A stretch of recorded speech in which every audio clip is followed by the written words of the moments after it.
শীতকালীন সবজি দিয়ে আজকে রুই মাছের পাতলা ঝোল রান্না করলাম। বেশ অনেকদিন পরে এত মজার একটা রান্না করলাম। মাসের শুরুতে পুরা মাসের বাজার একবারে করে নিলেও সবজিগুলো কয়েকদিন পরপরই কিনতে হয়। একবারে বেশি করে সবজি কিনে তো রাখা যাবে না, তাই যেদিন যেটা খেতে ইচ্ছে করে সেইটাই নিয়ে আসা হয়। বাজারে সবজির দাম এত বেশি, আমার কাছে তো মনে হয় সবজি খাওয়ার চেয়ে মাছ মাংস খাওয়াই ভালো। 2টা ফুলকপি, শিম, বেগুন আর 1 কেজি পেঁয়াজ নিয়েছে, তাতেই নাকি 200 টাকার বাজার আছে। 200 টাকার বাজার দিয়ে একবেলা রান্না করে কোনো মতে খাওয়া হবে। যাই হোক, সবজিগুলো কেটে ভালোভাবে ধুয়ে নিলাম। সেদিন যে মরিচ আর হলুদ নিয়ে আসা হয়েছিল সেগুলো রোদে 2-3 দিন মশমশা করে শুকানোর পরে আজকে গুঁড়া করে আনা হয়েছে। এই মশলাগুলো কিন্তু একেবারে পিওর, আমার নিজে হাতে তৈরি করা এই মশলাগুলো। অনেক যত্ন সহকারে এই মশলাগুলো আপনাদের জন্য তৈরি করা হয়। এর মধ্যে বিন্দু মাত্র ভেজাল দেওয়া নেই। গুঁড়া করে আনার পরে আবার একটা চালনি দিয়ে ভালোভাবে চালা হয়। এখন তো বাজার থেকে যেইটাই কেনা হোক না কেন সবকিছুতেই ভেজাল দেওয়া থাকে। তবে ভেজালের দিনে এত পিওর জিনিস আসলে পাওয়াই যায় না। আপনারা যারা ভেজাল মুক্ত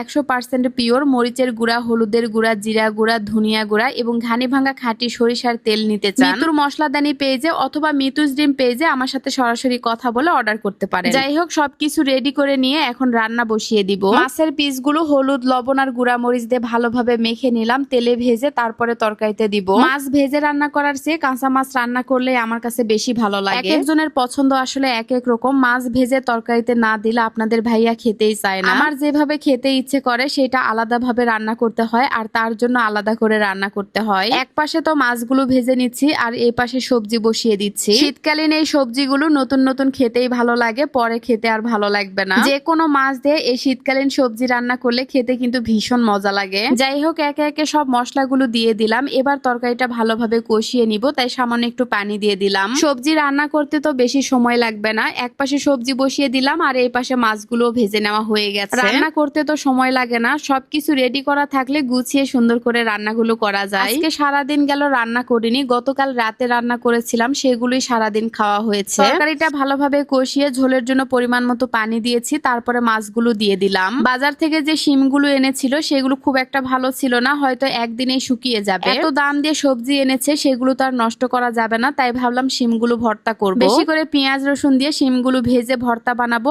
আর এদিকে ঝোলের তরকারিটাও রান্না করা হয়ে গেছে। সাথে কয়েকটা কুমড়ো বড়ি দিলে তরকারিটা খেতে আরো বেশি স্বাদ লাগতো। বেশি করে ঝোল রেখে তরকারিটা নামিয়ে নিলাম। আলু ছাড়াই সবজি রান্না করেছি, তরকারিটা কিন্তু ভীষণ মজার হয়েছিল।